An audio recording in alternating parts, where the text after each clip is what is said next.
discussion is revision of embryology of hindgut। मैं बार बार histology क्यों बोल रहा हूँ? तो हाइंडगट की एम्ब्रियोलॉजी को हमने पढ़ना है। तो फिर हाइंडगट से क्या क्या पार्ट बनते हैं? हाइंडगट से बनता है डिस्टल 1/3 और ट्रांसवर्स कोलोन, जिसको बोलते हैं left 1/3 of transverse colon. Then comes the descending colon, sigmoid colon, rectum and the cranial portion of anal canal, जो उसका कॉर्डल पोर्शन होता है इनर किनाल का, specifically inferior 1/3 of anal canal, वो डिराइव होता है सरफेस एक्टोडर्म ऑफ प्रोक्टोडियम, जिसको anal pit भी बोलते हैं। तो स्टार्ट करते हैं हम हाइंडगट की एम्ब्रियोलॉजी को। जो हाइंडगट को सप्लाई करने वाली आर्टरी है इंफीरियर मेसेंट्रिक आर्टरी होती है, और मिडगट को सप्लाई करने वाली artery superior mesenteric artery. Superior mesenteric artery और इंफीरियर मेसेंट्रिक आर्टरी, इन दोनों आर्टरीज का जंक्शन हमें देखने को मिलता है ट्रांसवर्स कोलोन पर, specifically junction of right 2/3 and left 1/3 of transverse colon. अब हम इसकी एम्ब्रियोलॉजी को समझने के लिए हम एक स्ट्रक्चर को लेते हैं, वो है क्लोइका। क्लोइका एक एंडोडर्म लाइन चैम्बर है, यानी एक ऐसा चैम्बर है जो किससे लाइन होगा? एंडोडर्म से लाइन होगा, और इसको येलो से शो किया हुआ है। इस चैम्बर के अंदर टर्मिनल पार्ट ऑफ हाइंडगट, या आपको हाइंडगट नजर आ रहा होगा, उससे टर्मिनल पार्ट ओपन होता है और एलेंटवाइज की ओपनिंग होती है। एलेंटवाइज ओपन होता है इसके इंटीरियर पार्ट में, और जो इसका टर्मिनल पोर्शन होता है हाइंडगट का, वो उसका ओपन होता है इसके पोस्टीरियर पार्ट में। हाँ, ना सिर्फ हाइंडगट से एलिमेंट्री सिस्टम बल्कि इसके ब्लैडर और यूरेथ्रा भी बनता है। वो यूरेथ्रा कैसे बनेगा? वो यूरोजेनिटल साइनस से बनेगा, वो मैं बताता हूँ आपको। तो एलेंटवाइज की ओपनिंग आ गई इसके वेंट्रल पोर्शन में, और हाइंडगट की ओपनिंग आ गई इसके पोस्टीरियर या डोर्सल पोर्शन में। जो क्लोइका है, क्लोइका एंडोडर्म से है, तो क्लोइका ये सर्फेस एक्टोडर्म से कॉन्टैक्ट करेगा। जब ये सर्फेस एक्टोडर्म से कॉन्टैक्ट करेगा तो फिर एक मेम्ब्रेन बनेगी, उस मेम्ब्रेन को बोलते हैं क्लोइकल मेम्ब्रेन। यानी क्लोइकल मेम्ब्रेन में एक्टोडर्म भी होगा, एंडोडर्म भी होगा। एक्टोडर्म किसका होगा? सर्फेस एक्टोडर्म, यानी जो एक्टोडर्म होता है एनल पिट का, जो एनल पिट होगा प्रोक्टोडियम होगा, उसकी सरफेस एक्टोडर्म, और एंडोडर्म की कहाँ से आएगी? क्लोइका की। इन दोनों को मिलाने से क्या बनता है? Cloacal membrane. अब क्लोइका को दो पार्ट के अंदर पार्टीशन किया जाता है। एक सेप्टम होगा, उसको बोलते हैं यूरोरेक्टल सेप्टम। ये एक मेसोडर्मल टिश्यू होगा, उसको बोलते हैं यूरोरेक्टल सेप्टम। वो किसको असल में ये किनके दरमियान डेवलप करेगा? एलेंटवाइज के दरमियान और किसके दरमियान? यूरोरेक्टल हाइंडगट की टर्मिनल पोर्शन के दरमियान डेवलप करेगा, और ये इंफीरियरली और वेंट्रली मूव करेगा। फिर इस तरह ये उसको दो पार्ट के अंदर, यानी ये जो क्लोइका है इसको तीन पार्ट के अंदर डिवाइड कर देगा, या फिर हमें कहूँ दो पार्ट में। एक पार्ट को बोलेंगे एनोरेक्टल कैनाल, और दूसरे पार्ट को बोलेंगे हम urogenital sinus, specifically primitive urogenital sinus. तो आपको ये नजर आ रहा होगा प्रिमिटिव यूरोजेनिटल साइनस, और इसके साथ नजर आ रहा होगा ये एनोरेक्टल कैनाल। जो यूरोजेनिटल साइनस है इससे बनता है यूरिनरी ब्लैडर। एनोरेक्टल कैनाल से दो चीजें बनती है, रेक्टम और cranial portion of inner canal, specifically superior 2/3 of inner canal. ये तो हो गया बात यहाँ पर। इसके बाद जो होगा इनको सेपरेट करने वाला यूरोरेक्टल सेप्टम। यूरोरेक्टल सेप्टम होगा, इसकी टिप क्लोइकल मेम्ब्रेन से आके फ्यूज करेगी। जो इसकी टिप होती है किसकी? यूरोरेक्टल सेप्टम की। वो क्या बनाती है? पेरिनियल बॉडी, जिसको सेंट्रल टेंडन ऑफ पेरिनियम भी बोलते हैं। अब यहाँ तक तो हो गया। अब इसके बाद जो क्लोइकल मेम्ब्रेन है, ये क्लोइकल मेम्ब्रेन ये रप्चर होगी, क्लोइकल मेम्ब्रेन रप्चर होगी, जिसकी वजह से दो सेपरेट ओपनिंग देखने को मिलेगी। एक एंटीरियर ओपनिंग किसके लिए होगी? यूरोजेनिटल साइनस के लिए। पोस्टीरियर ओपनिंग होगी हाइंडगट के लिए होगी।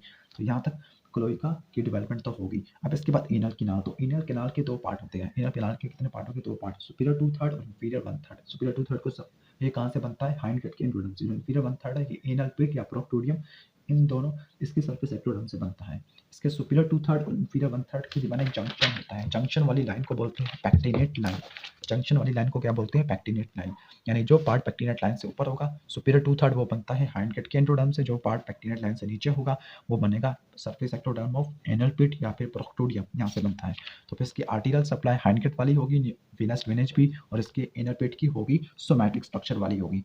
तो वो तो हम देखेंगे इसको ग्रॉस एनाटॉमी के अंदर, लेकिन यहाँ ब्रीफ सा ओवरव्यू यहाँ पर लिखा हुआ है कि यहाँ पर जो इसका जो कॉर्डल पोर्शन है वो एक्टोडर्म से निकलता है, तो उसको सप्लाई करने वाली आर्टरी इंफीरियर रेक्टल आर्टरी है, जो कि इंटरनल पोटेंशियल आर्टरी की ब्रांचेस होती है, लेकिन जो क्लियर पार्ट है वो एंडोडर्म से निकला है। तो फिर इसको सप्लाई करने वाली जो आर्टरी होगी सुपीरियर रेक्टल आर्टरी, जो इंफीरियर मेसेंट्रिक आर्टरी की कंटिन्यूएशन होती है। जंक्शन इनके दरमियान पैक्टिनेट लाइन को शो करता है। यहाँ पे एपिथेलियम चेंजेस होती है कलमनर से stratified squamous non quantified epithelium, ठीक हो गया। तो स्ट्रेटिफाइड स्क्वेमस एपिथेलियम हमें इंफीरियर 1/3 में देखने को मिलती है, कलमनर एपिथेलियम हमें सुपीरियर 2/3 में देखने को मिलती है। तो यह हो गया एम्ब्रियोलॉजी ऑफ हाइंडगट। इसके बाद हम इसके कुछ इंपॉर्टेंट क्लिनिकल कोऑर्डिनेट्स को देख लेते हैं। यहाँ पे कुछ इंपॉर्टेंट फिस्टुला बनती है। फिस्टुला होता है कि किसी दो हॉलो विसरा के दरमियान एबनॉर्मल कम्युनिकेशन, और वो एबनॉर्मल कम्युनिकेशन किसी न किसी एपिथेलियम से लाइन होनी चाहिए। अगर वो एपिथेलियम से लाइन नहीं होगी तो उसको फिस्टुला नहीं बोलेंगे, अगर वो एपिथेलियम से लाइन होगी तभी इसको फिस्टुला बोलेंगे। तो यहाँ पर यहाँ पे फिस्टुला कौन सा होगा, एक होगा रेक्टो यूरिथ्रल फिस्टुला, दूसरा होगा रेक्टो वेजाइनल फिस्टुला। नाम से लग रहा है कि ये रेक्टम का यूरिथ्रा के साथ या रेक्टम का वेजाइना के साथ फिस्टुला होगा। अब यहाँ पे इसके जो कॉजेस हो गए और इनकी डायग्राम उसको देख लेते हैं। यहाँ पर पहला है यहाँ पर आपको यूरोरेक्टल फिस्टुला, इसको मैं थोड़ा छोटा कर दूँ ताकि नजर आ जाए आपको। तो ये वाला यूरोरेक्टल फिस्टुला, ये वाला ये है रेक्टो वेजाइनल। यूरोरेक्टल का मतलब यहाँ पे जो रेक्टम है वो किसके साथ फिस्टुला बना रही है, यूरिथ्रा के साथ, तो उसको बोलते हैं यूरोरेक्टल या रेक्टो यूरिथ्रल फिस्टुला। जबकि इसमें ये बना रही है फिस्टुला वेजाइना के साथ, तो उसको बोलते हैं हम recto vaginal fistula. Recto vaginal fistula जो यूरोरेक्टल फिस्टुला या रेक्टो वेजाइनल फिस्टुला, इनका मेन कॉज क्या होगा, इनका मेन कॉज यही होगा कि जो हाइंड गट की जो सेपरेशन होती है यूरोजेनिटल साइनस से, तो उनकी सेपरेशन कराने वाला दरम्यान में कौन होता है, ये होता है यूरोरेक्टल सेप्टम। अगर यूरोरेक्टल सेप्टम डिफेक्टिव था यानी इसकी फॉर्मेशन सही तरह नहीं हो सकी, तो फिर हाइंड गट यूरोजेनिटल साइनस से सही तरह सेपरेट नहीं हो सकती। ये डिफेक्ट इस वजह से भी हो सकता है कि अगर क्लोएका काफ़ी ज़्यादा छोटा था, क्लोएका काफ़ी ज़्यादा छोटा होगा उतनी ज़्यादा हाइंड गट की ओपनिंग एंटीरियरली मूव करेगी, यानी अगर क्लोएका इतना सा होगा तो फिर इसकी ओपनिंग और यहाँ पे माइग्रेट करने के चांसेस ज़्यादा होंगे। तो एक फार्मूला आप याद रख ले, जितना ज़्यादा क्लोएका का साइज छोटा होगा उतनी ज़्यादा हाइंड गट की ओपनिंग एंटीरियरली होगी, और ज़्यादा अगर हाइंड गट की ओपनिंग एंटीरियरली होगी तो फिर वो यूरोजेनिटल साइनस या फिर यूरोजेनिटल स्ट्रक्चर की ओपनिंग के साथ मर्ज करके फिस्टुला बना लेगी। तो ये बात होगी यूरोरेक्टल फिस्टुला एंड रेक्टो वेजाइनल या रेक्टो पेरिनल फिस्टुला। अब इसके बाद हम देख लेते हैं, सॉरी ये तो रेक्टो वेजाइनल था, अब है recto perennial fistula. Recto perennial fistula यहाँ पे बताया हुआ है। रेक्टो पेरिनल फिस्टुला का मेन जो होता है वो एपिथेलियल मेसेनकाइमल सिग्नलिंग एब्नॉर्मल होगी। मतलब एक इंटरेक्शन होता है, एक इंडक्शन होता है एपिथेलियल सेल्स के दरमियान और मेसेनकाइमल सेल्स के दरमियान। अगर उस इंटरेक्शन में कोई मिस एक्सप्रेशन हो जाए तो फिर जो फिस्टुला देखने को मिलता है वो है रेक्टोपेरिनियल फिस्टुला। क्योंकि यहाँ पर जो क्या होगी, यहाँ पर ये एपिथेलियम होगी, यहाँ पे एपिथेलियम होगी और यहाँ पे मेसोडर्म होगी।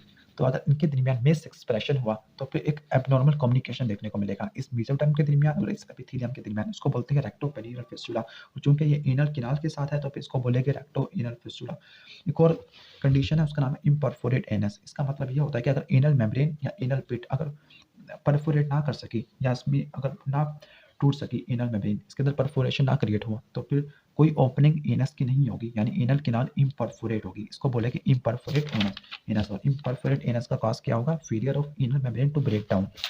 इसके बाद देख लेते हैं हम कुछ इंपॉर्टेंट क्लिनिकल, ये है कंजेनिटल मेगाकोलोन। कंजेनिटल का मतलब ये एम्ब्रियो में होगा, मेगाकोलोन का मतलब यहाँ पे कोलोन की एबनॉर्मल डायलेशन होगी। इसका मेन कॉज होगा absence of parasympathetic ganglia in the bowel, specifically sigmoid colon. इसको एगैंग्लियोनिक मेगाकोलोन भी बोलते हैं या फिर हर्शीज-स्पन्नन डिजीज भी बोलते हैं। जो गैंग्लियन होते हैं वो न्यूरल कैरस सेल से ड्राइव होते हैं और न्यूरल कैरस सेल्स की माइग्रेशन कराने के लिए स्पेशलाइज्ड जीन होते हैं, उसको बोलते हैं आरईटी जीन। इसको हमने फियोक्रोमोसाइटोमा में देखा है। आरईटी जीन एक रिसेप्टर को इनकोड करता है, टायरोसिन काइनेस रिसेप्टर, जो न्यूरल कैरस सेल्स को माइग्रेट करवाता है। अगर न्यूरल कैरस सेल्स की माइग्रेशन नहीं हो सकेगी तो न्यूरल कैरस सेल्स इंटेस्टाइन के पास नहीं आएंगे।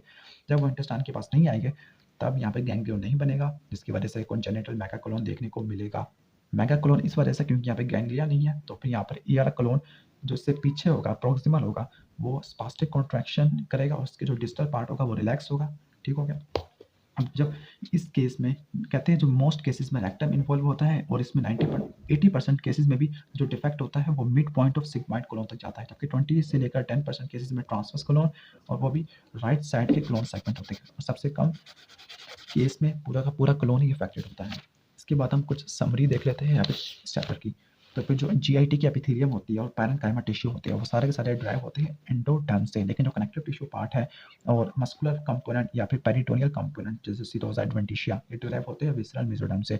डिफरेंट रीजन्स होते हैं गट्टियों के, इसोफेगस, स्टोमक, डुओडेनम। इनकी स्पेसिफिकेशन कराने के लिए, स्पेसिफिकेशन का मतलब इस पार्ट ने ही स्टोमक बनाना है, इस पार्ट ने ही डुओडेनम बनाना है। इनकी स्पेसिफिकेशन कैसे होती है, एक रेटिनोइक एसिड का ग्रेडियंट होता है। रेटिनोइक एसिड का ग्रेडियंट किसी स्पेसिफिक ट्रांसक्रिप्शन फैक्टर की एक्सप्रेशन कराता है, किसी स्पेसिफिक ट्रांसक्रिप्शन फैक्टर की स्पेसिफिकेशन की वजह से specific part of GIT specific part बनाता है। कुछ ज़्यादा ही स्पेसिफिक हो गया। तो फिर जो डिफ्रेंसिएशन होती है वो किसके ऊपर डिपेंड होती है, एपिथेलियल के दरमियान और मेसेनकाइमल इंटरेक्शन के दरमियान। इसको इंडक्शन भी बोलते हैं। जो जीन इन्वॉल्व होते हैं उसको बोलते हैं होमियोबॉक्स जीन। होमियोबॉक्स जीन कहाँ पे होते हैं, मेसोडर्म में होते हैं। इनकी इंडक्शन कराने के लिए क्या प्रोड्यूस होता है, सोनिक हेजहॉग। वो कहाँ से प्रोड्यूस होता है, एंडोडर्म। चूंकि यहाँ पे एंडोडर्म और मेसेनकाइम आपस में इंटरेक्शन कर रही है तो इसको बोलते हैं एपिथेलियल मेसेनकाइमल इंटरेक्शन। इंटरेक्शन कैसे होगा? सोनिक हेजवर्थ प्रोड्यूस होगा एंडोडर्म से, वो HOX जीन की इंडक्शन कराएगा जिसकी वजह से हमें क्रेनियल कॉर्डल ऑर्गेनाइजेशन देखने को मिलेगी। क्रेनियल कॉर्डल ऑर्गेनाइजेशन का मतलब इसोफेगस क्रेनियल होगा, स्टोमक डुओडेनम कॉर्डली होगी। अब जो फोरगट है, गट को 3 में डिवाइड कर दिया, foregut, mid gut, hind gut. Foregut को भी 2 पार्ट में डिवाइड कर दिया। एक वो पार्ट जो ओरोफेरिंजियल यानी गट कहाँ से एक्सटेंड कर रही है? ओरोफेरिंज से एक्सटेंड कर रही है क्लोइकल मेम्ब्रेन तक। तो इसका वो पार्ट जो फेरिंक्स वाला पार्ट होगा उसको बोलेंगे फेरेंजियल गट, रिमेनिंग पार्ट को फोरगट। इसके बाद मिड गट, हाइंड गट होता है। फेरेंजियल गट से क्या बनता है? फेरिंक्स और related glands, specifically salivary gland.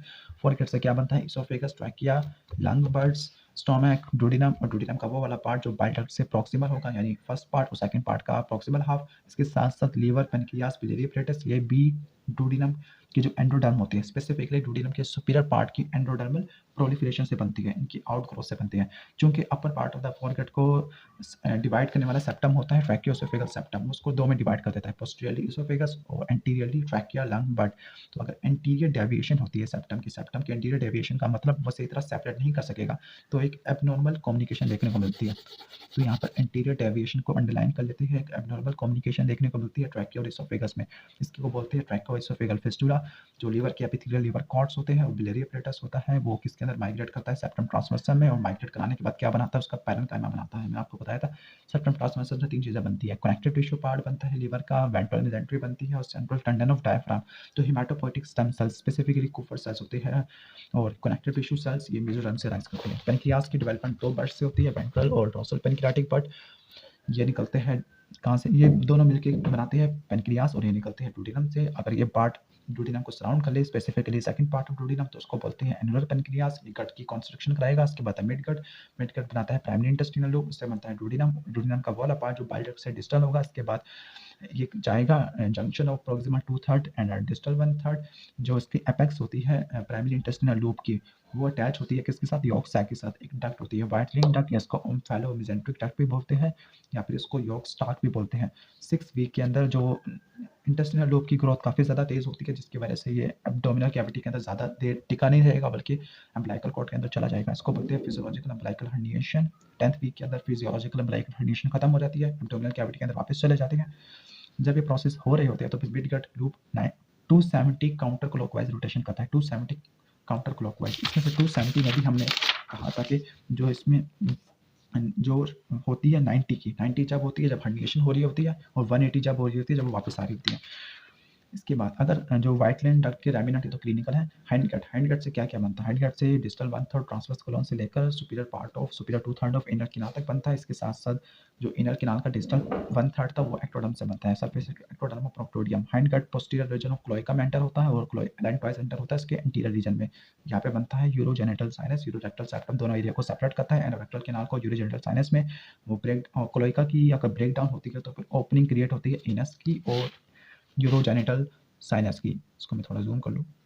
हाँ, इसके बाद डोर्सल मेसेंट्री एक कंटिन्यूस स्ट्रक्चर है जो कि कॉर्डल एंड इसोफेगस से स्टार्ट होके कहाँ पे जाता है? मेसोरेक्टम तक जाता है। जबकि वेंट्रल मेसेंट्री ये बनता है वेंट्रल मेसोगैस्ट्रम से। वेंट्रल मेसोगैस्ट्रम कहाँ से बनता है? सेप्टम ट्रांसवर्सम का पार्ट होता है। इसके 2 पार्ट होते हैं, लेजर स्टोमक को और प्रॉक्सिमल पार्ट ऑफ डुओडेनम को जोड़ता है लीवर के साथ। दूसरा फैल्सिफॉर्म लिगामेंट जो लीवर को वेंट्रल बॉडी वाल से जोड़ता है। इसके साथ लीवर की अपनी पेरिटोनियम वो भी इसी से ड्राइव होती है। डोर्सल मेसेंट्री वेंट्रल मेसेंट्री से कंटिन्यूस होती है, दोनों के दोनों एब्डोमिनल इस तरह को अपनी एनाटॉमिकल पोजीशन की तरह होल्ड करते हैं। पहला फंक्शन, दूसरा ये प्रोवाइड करते हैं पाथवे प्रोवाइड करती है जिसकी वजह से लिम्फ वेसल्स,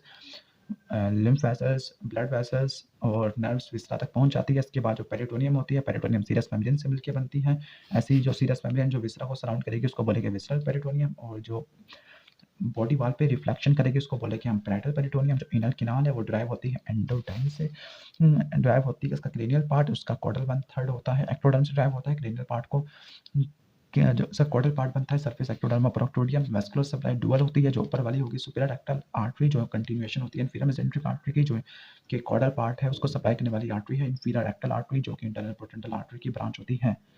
पहला जो क्लिनिकल है, पहला excessive fluid in the mouth and difficulty breathing है ट्रैकियोएसोफेगल फिस्टुला। क्योंकि हमने कहा था कि एसोफेगल एट्रीजिया होगा, नहीं पहले इसको वेरीफाई कर लेते हैं, मैंने गलत बोला।